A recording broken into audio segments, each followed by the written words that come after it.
today what all is happening? On one side your parents say, learn the Quran. On the other side, these same parents take you to movies. Imagine, man, you are watching a movie in a theater on the television set and Allah has destined your death. What did the Prophet say? You live, you die as you live, and you will be risen up as you died. Imagine a situation, you died in a theater and Allah raises you on akhirah. You are sitting in a theater doing haram, watching those haram people. You get a girl in your home without a marriage, the parents are ready to hit you. You have so many Muslim brothers. So today, I said these people, see, if I use some vocabulary, people mind it. But please, I want you to mind it because I want to touch your hearts and let you feel how painful it is if only I use that word. But you're enacting that. If I say the brothers have become hijra, what is this? He's talking about Islam, he's calling hijra. No, man, you're behaving like that. Look at your sisters on the Facebook and the internet. Look at them. Look at their profile pictures. Subhanallah. Is this a Muslim girl? Go to the pubs. Go to the 10 Down Street. Go to the hookah centers. The DCP of the West Zone, Direct Deputy Commissioner of Police, he told me of all the centers we have raided, maximum we caught for Muslim girls. What has happened to the brothers now? Do they not have the Islamic shame? That Islamic haya is lost in them? Why is all this happening? One reason. We read the Quran, but we never understood what Allah is commanding us. We made it a stereotype. We didn't understand this message from Allah Rabbul Alameen. Allah is saying, you think if you are a brother and your sister is doing something like this, you will be left on Day of Judgment. You can't say to Allah, what can I do, Allah? She was my sister, I can't do anything. Can you do that? The same sister, if she gets some fellow without marrying him in your house, will you say, okay, I told her Allah, she brought, no. You kick her. You slap her. What do you say after that? You say, no, you can't do this. It will bring a bad name to my family. What family? As a Muslim, it first brings a bad name to Islam. First think about that. Your family, what is your family? What is your family background? It has no meaning in Islam. In Islam, only 3 things have meaning. Allah, the Quran, and His Messenger Sallallahu Alaihi Wasallam. Anything that you do, if it brings a defamation to any of these 3 things, you have no right to do it as a Muslim then. How many of us Muslim boys, look at them, they are into pubs and clubs? Entertainment. Oh, come on, it's a weekend. No, this was not the attitude of our Sahaba. 17, 18. He is so handsome and smart. Who is entitling him the Yusuf? Allah's messenger is calling him the Yusuf. He is the Yusuf of my ummah. Look at Abdullah bin Masud raziyallahu ta'ala. What is the Prophet sallallahu alaihi wasallam saying? If my Abdullah bin Masud, he holds half fist of sand in his sand dunes in his hand, gives in charity, if the whole world gives Uhud, equivalent of gold, it cannot be equivalent to it. Look at them. This is lost because we have stopped understanding this. Then we have so many Maulanas.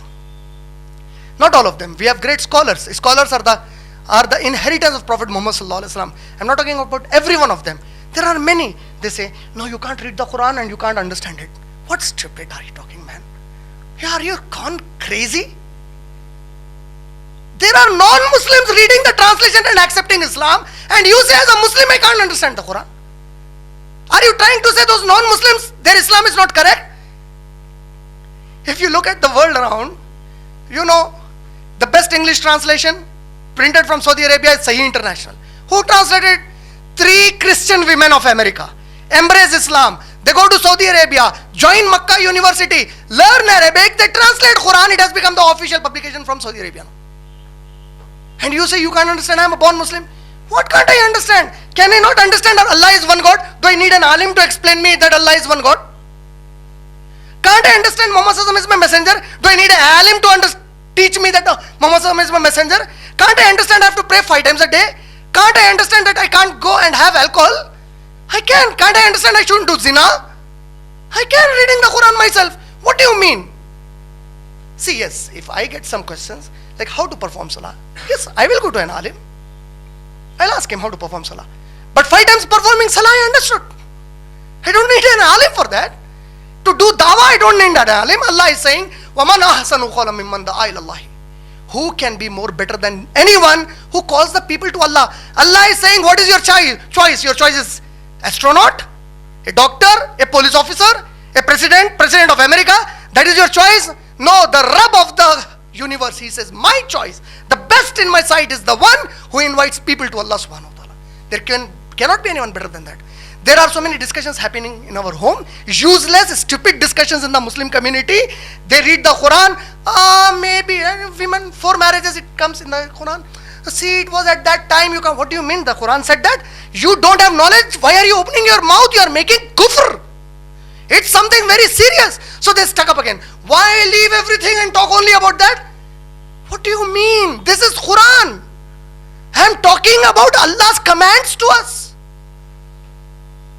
I am not talking about any Tom, Dick and Harry's book. Allah's kalam. You are reading this. What did Allah say in Surah Baqarah about the Jews, The Jews were a people who were punished by Allah because when they read their book, they believed in a portion of book that would comfort them and they rejected that which they didn't like. We are behaving the same way today. Jazakallah khair for that question.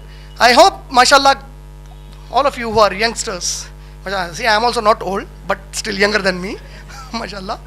So when you people really, please try to grab this. It is this book that made our Prophet and the Sahaba rule the world. They ruled the world not by power alone. They ruled the world with love and affection. Did we hear Muhammad sallallahu alaihi wasallam's voice? Did we hear him speak to us? Did we see him? But then why do you love him so much?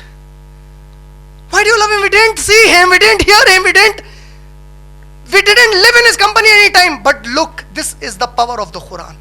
When he lived by this, generations are ready to die even after 1400 years when it comes for him. This is the power of the Quran. This was the power that changed the Sahaba. Wallah, this is the power that will change you. And that is what Allama Iqbal said. वो मुअज़्ज़िज़ थे ज़माने में मुसलमान होकर. They got respect when they were Muslims in their time. तुम car हुए हो तारीक़ क़ुरान होकर. And Allah made you a community that is abused and mocked at because you left the Quran. The day you hold back to the Quran of Allah, inshallah, that day will not be far when Allah will make you back against the leaders of the world, inshallah. I hope I answered the question.